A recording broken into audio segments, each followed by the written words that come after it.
Müəllif Rahimehullah Müsəlmanın Qalası kitabında istiftah dualarını, yəni namaza giriş, namaza başlayarkən birinci təkbirdən sonra edilən açılış dualarını gətirir və onlardan ikisini götürdü və üçüncü isə Vəccəhdu duasıdır. Vəccəhdu vəchə lilləzi fataras semavati vel arda hanifə və mə ənə minəl müşrikin innə salati və nusuki və məhyaya və məmati lillahi rabbil aləmin la şərikə ləh və bizəlikə umirtu və ənə minəl muslimin. Və bunun ilk cümləsinin izahını götürdük. Üzümü hənif, yəni ixlasla Allaha ibadət edənlərdən olaraq göyləri və yeri yaradana çevirdim. Mən müşriklərdən deyiləm. Şübhəsiz ki, mənim namazım da, qurbanım da, həyatım da, ölümüm də aləmlərin Rəbbi olan Allah üçündür. Onun heç bir şəriki yoxdur. Mənə belə əmr olunmuşdur, buyurulmuşdur və mən müsəlmanlardanam. Və götürdük ki, vəccəhdu vəchiyə lilləzi fataras semavati vel arda hanifə. Yəni, mən üzümü hənif olaraq ixlasla göyləri və yeri yaradana tərəf çevirdim. Yəni, bunun izahını götürdük və burada göyləri və yeri yaradan. Yəni, göylər çox vaxt Quranda cəm halında gəlir, göylər. Və yer isə çox vaxt təkdə gəlir. Və bəzən də yer təkdə gəlir. Amma şək yoxdur ki, yer də 7 qatdır. Necə ki, Allah Teala buyurur, وَمِنَ الْأَرْضِ مِثْلَهُنَّ 7 səbə səmavat, 7 qat göyü və yerdən də onun mislində yaratdıq. Və həmçinin səhih hədislərdə gəlmişdir ki, kim yerin bir qarışını zəbt edərsə, onun 7 qatı onun boynuna dolanar. Və yer sözü təkə də deyilir və həmçinin çox sayda olana da deyilir. Amma belə Quranda çox vaxt səmavat gəlir. Səmavat yəni göylər cəm formasında və yer isə tək formasında gəlir.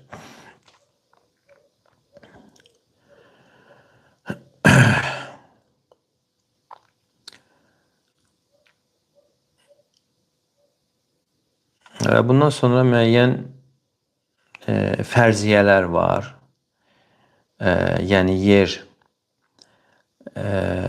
təbəqələri bir-birinə bağlıdır, yoxsa arasında fəza var, yəni məsafələr var. Yəni bu ixtisas alimləri bu barədə müəyyən fərziyyələr gətirirlər. Amma bizim bu barədə elmimiz yoxdur. Onların gətirdiyi də fərziyyədir. Və biz bilirik ki, hər bir göyün öz əhli var, yəni hər bir səmanın mələklərdən olan sakinləri vardır. Və Peyğəmbər sallallahu aleyhi və səlləm göylərdə peyğəmbərləri, digər peyğəmbərləri görmüşdür. Və hər bir səmanın qapıları vardır. Və Quranda da keçir, yetənəzzəlul əmru beynəhunnə. Yəni əmr, Allahın əmri onların arasında nazil olur. Yəni bu təbəqələr bir-birinə yapışıqdır, yoxsa arasında boşluq vardır. Yəni bunlar qeyb elminə aiddir. Yəni bu barədə bizim elmimiz yoxdur. Bu elmlə məşğul olan, yer elmi ilə məşğul olanlar deyirlər ki, yerin 7 qatı var. Birinci qabıqla başlayır və sonra toxumla qurtarır və deyirlər ki, iddia edirlər ki, bu xalis dəmirdən ibarətdir. Bütün bunlar hamısı mücərrəd nəzəriyyələr sayılır. Yəni hər bir halda biz bilmirik. Yəni yerin qatı bir-birinə yapışıqdır, yoxsa yapışıq deyildir. Deməli, nəyə görə? Çünki qeyb elmi olduğuna görə və bunu Allah həvalə edir. Yəni bu barədə bilmədən fikir yürütmürük. Allah Teala buyurur: "Və la taqfu ma laysa laka bihi ilm." Yəni sən bilmədiyin bir işin ardınca düşmə. "İnnes-sem'a vel-basara vel-fuada kullu ulaika kana anhu mas'ula." Həqiqətən qulaq, göz və qəlb bunlar hamısı etdikləri haqqında sorulacaqdır və yaxud insan özü bunlardan sorulacaqdır. Yəni insan etiqad etdiyi bir şeyi elmlə, yəqinlə, sabit olan bir şeylə etiqad etməlidir. Və yaxud insanların dediyi bir şeyi eşidir və ona tabi olursa, insana bununla nicat, qurtuluş hasil ola bilməz. Yəni salamatlıq hasil ola bilməz.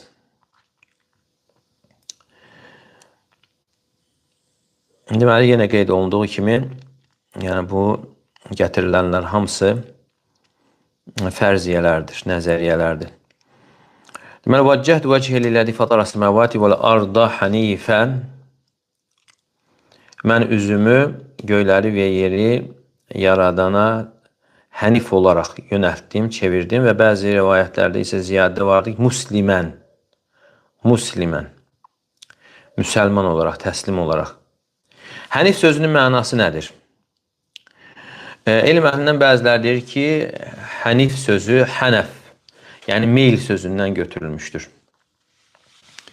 Meyl sözündən, yəni əyrilik, hətta ayağında əyrilik olana da əhnəf deyilmişdi, ayağında əyrilik olduğuna görə. Və bu baxımdan yanaşdığımız zaman burada meyl etmək deyil, hənif, meyl edən. Nəyə meyl edən? Yəni ibadətə meyl edəndir, tövhidə meyl edəndir. Və bəziləri isə gətirir ki, əl-hənif huvəl-müstəqim, doğru yolda, düzgün yolda olandır. Əgər hənif doğru deməkdirsə, doğru yolda olan, nə üçün meyl olana əhnəf deyilir? Qalu qilə ləhu zəlikə təfəulən. Yəni deyirlər ki, bu təfəul baxımından, yəni nikbinlik baxımındandır. Yəni ərəblərdə bəzən belə adlandırma var idi. Ki, yəni xəstəni və yaxud da əqrəb, ilan, sancanı səlim adlandırır. Amma səlim sağlam deməkdir, salamat olan deməkdir. Amma bu isə xəstədir. Yəni nə üçündür xəstəyə salamat sözünü deyirdilər? Yəni nikbinlik baxımından ki, yəni bu sağalsın, yaxşı olsun. Və həmçinin buna oxşar sözlər də çoxdur. Ki, yəni nikbinlik baxımından yaxşı söz demək, düşünmək baxımından yəni əksini deyirdilər. Yaxşı, mənalı sözləri ifadə edirlər. Deməli, hənif, deməli, bəziləri deyir ki, istiqamə baxımındandır, əsli odur. İbn-i Quteybə bu görüşdədir. Və həmçinin, ləkin məşhur huvəl-əvvəl, məşhur olan isə birincidir ki, meyl sözündən götürülüb. Yaxşı, nədən nəyə meyl edib? Yəni, hənif tövhidə meyl edən, ibadətə meyl edən insana deyilir. Şirkdən, küfürdən, yəni şirkdən uzaq olub, küfürdən uzaq olub, tövhidə meyl edən insana hənif deyilir. Əbu Ubeyd Əl-Qasim ibn Səlləm rahiməhullah dil baxımından o imamdır, həmçinin təfsirdə, fiqdə, hədisdə. Və o deyir ki, hənif ərəblərdə İbrahim əleyhissalamın dini üzərində olana deyilir. Yəni, onların örfündə belə istifadə olunmuşdur. Yəni, hənif olan kimsə, yəni İbrahim əleyhissalamın dinində olan, yəni haqq dinə meyl edəndir. təslim olandır.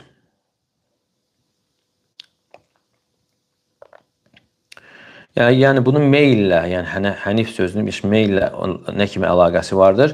Yəni batil dinlərdən, batil rəylərdən, Allaha şərik qoşmaqdan İslam dininə, haqq dinə, tövhidə, Allaha ibadətə meyl edəndir.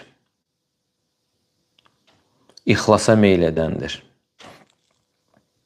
Yəni insan burada dediyi zaman vəccəhtu vəcihi lilləzi fataras semavati vel ard. Mən üzümü göyləri və yeri yaradana tərəf çevirdim. Yəni mən öz qəsdimi, niyyətimi xalis etdim, təmiz etdim. Tək ona yönəldim. Yəni Allahdan başqasına çevrilmədim. Yəni Allahdan başqasına çevrilmirəm. Deməli hənif Allahdan başqa hər bir şeydən meyl edərək Allaha yönələn kimsədir. Əgər biz hənif sözü meyl sözü ilə əlaqələndiririksə. Və İbn Hibbəndə əlavə də vardır ki, muslimən sözdə keçir. Muslimən yəni itaat edən, Allahın əmrinə boyun əyən, Allahın qəza və qədərinə, şəriətinə boyun əyən kimsəyə deyilir. Çünki İslam istisləm demək, İslam təslim olmaq deməkdir. Yəni Allahın şəri əhkamlarına boyun əyəndir, qarşı çıxmayandır və həmçinin kövni və qədəri əhkamlara qarşı çıxmayandır və yaxud özünə üz verən, xoşa gəlməz hadisələrə etiraz etməyəndir.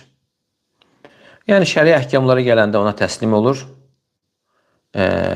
Yəni qadın demir ki, nə üçün ona hicab fərz olunub, nə üçün ona belə filan məsələləri gətirir, yəni etiraz olaraq. Yəni cavab olaraq deyilir ki, İslam təslim olmağı gərəkdirir. Amma o insan ki, etiraz edir, qarşı çıxır, nə üçün deyirsə, yəni bu insan qulluğu gerçəkləşdirməmişdir, doğrultmamışdır. Çünki həqiqi qulluq insanın boyun əyməsidir, təslim olmasıdır. O insan ki, etiraz edir, boyun qaçırır və bunu aşkarda deyir və deyir ki, mən azadam. Yəni onu Allaha qulluqdan azad edən nədir? Yəni bir insan Rəbbinə qulluqdan qaçmışsa, o artıq şeytana və nəfsi istəyinə qul olmuşdur. Və buna görə də insana qulluğu mütləqdir. Ya Allaha qul olub insan azad olmalı, izzətli olmalı, ya da insan nəfsinə və şeytana qul olaraq zəlil olmalıdır. Və sonra gəlir ki, وَمَا أَنَا مِنَ الْمُشْرِكِينَ. Mən müşriklərdən deyiləm. Yəni bu da hənif sözünün izahıdır.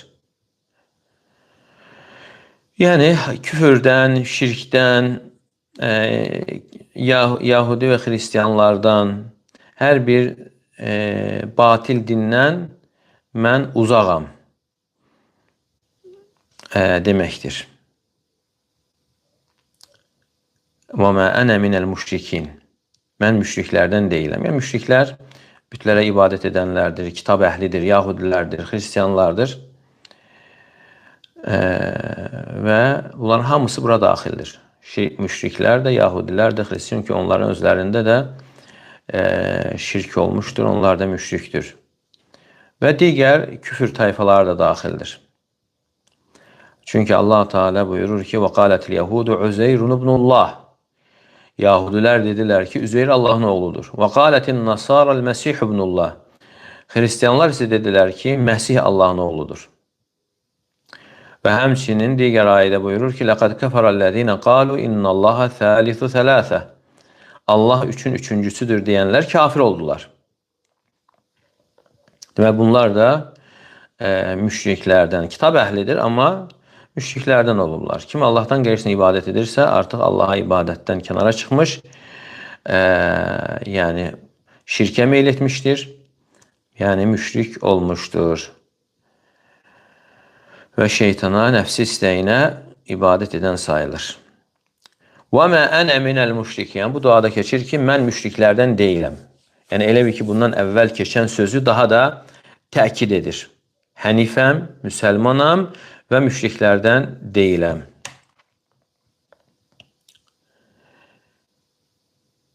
Baxın, burada insan bu mənaları oxuduğu zaman, yəni bu sözləri oxuduğu zaman mənasını düşünərsə, Allahın qarşısında durduğu zaman, yəni üzünü Allaha yönəldib, Allaha tərəf çevirib və o hənifdir, doğru din üzərindədir, başqa batil dinlərdən üz çevirib və müşriklərdən deyil və o ibadətin əvvəlində tövhidi xatırlayır, namazın əvvəlində tövhidi xatırlayır və Allaha olan ixlasını xatırlayır.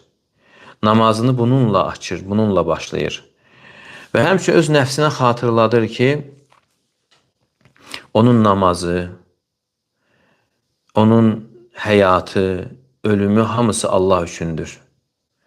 İtaat üzərində yaşayır, tövhid üzərində yaşayır, Allaha boyun əyir, əmrini yerinə yetirir və Allah yolunda da ölür. Və o zahirən və batinən müsəlmanlardandır. Qəlbini də təslim edib, əzalarını da təslim edib və azacıq da olsa onda heç bir etiraz yoxdur. Sadəcə Allahın hökmünü bilməsinə ehtiyacı vardır. Sonra boyun əyməsinə və alnını da torpağa yapışdırmasına və deyir ki, ya Rab, eşitdik və itaat etdik. Allah Teala buyurur: "Və mə kânə limu'minin və lə mu'minətin izə qadallahu və rasuluhu əmran ən yekuna lehumul xiyaratu min əmrihim." Heç bir mömin kişi və qadına yaraşmaz ki, Allah Teala və Rasulu bir əmr verdiyi zaman, əmr etdiyi zaman onlar öz işlərində başqa bir yol seçsinlər. Deməli, ibadətinin əvvəlində, namazının əvvəlində bu mənaları nəfsinə xatırladır və bunu təkidlə bildirir. Namazın əvvəlində ixlası xatırladır. Əgər belə olarsa insanda riya olmaz. İstəyir fərz namazı olsun, istəyir gecə namazı olsun, nafilə namazı olsun. Və mə ənə minəl müşrikin.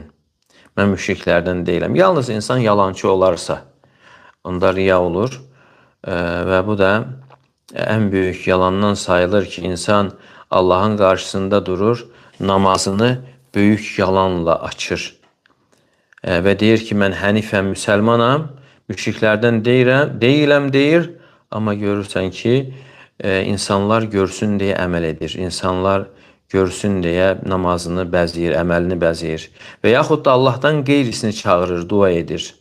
Ya Ali, ya Hüseyin, ya Abdülqadir Gilani, ey kainatı idarə edən məxluqa xitab edir.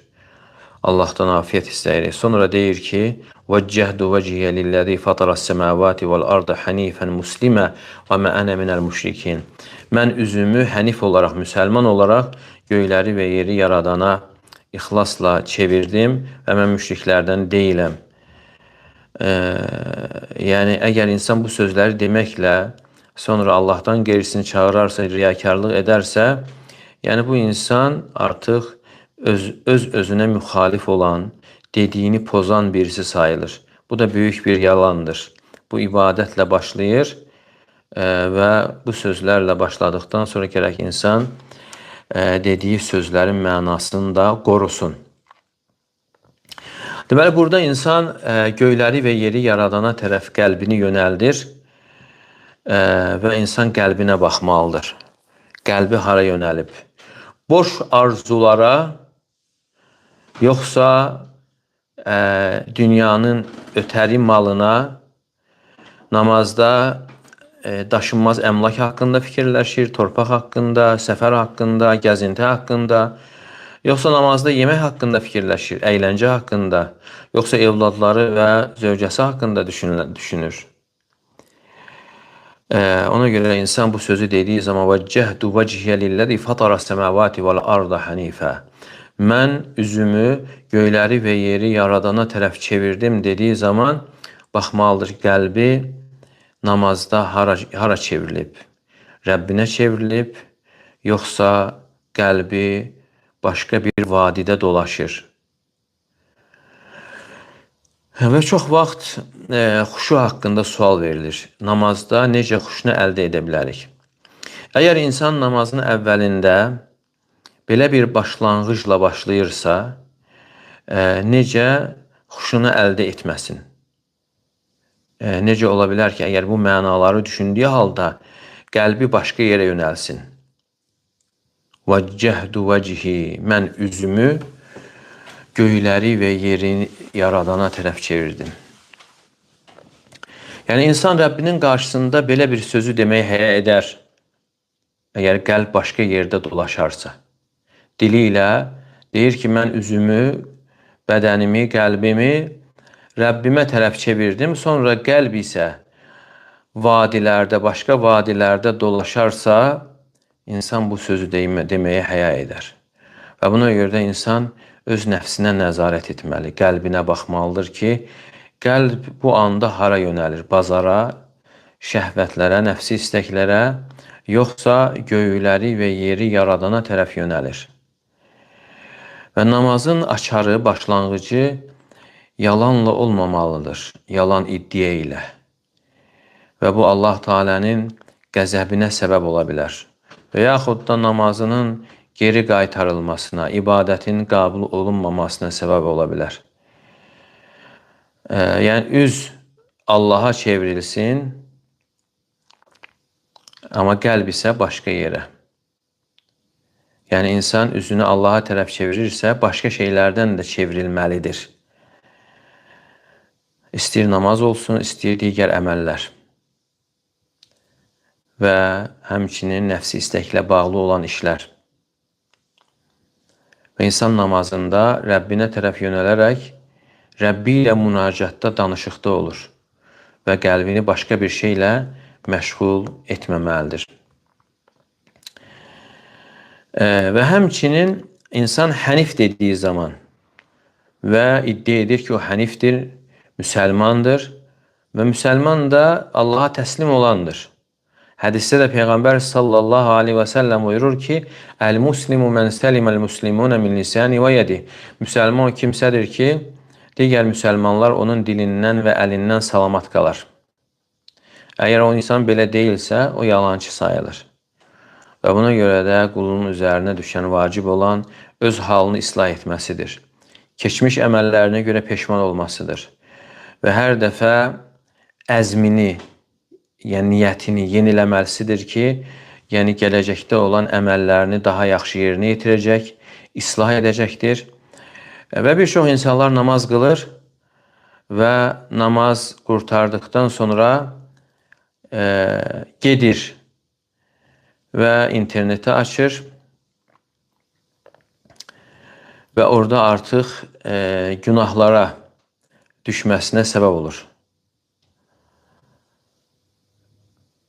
Əgər insan namazını doğru şəkildə yerinə yetirərsə və qəlbini qorumağa çalışar və namazın xaricində də qəlbinə başqa günahların, asiliklərin yerləşməsinə mane olar. Və həmçin deyir ki, وَمَا أَنَا مِنَ الْمُشْرِكِ mən müşriklərdən deyiləm. Və bunu dedikdən sonra insan şirkə getməməli, Allaha şərik qoşmamalı, Allahdan qeyrisinə bağlanmamalı.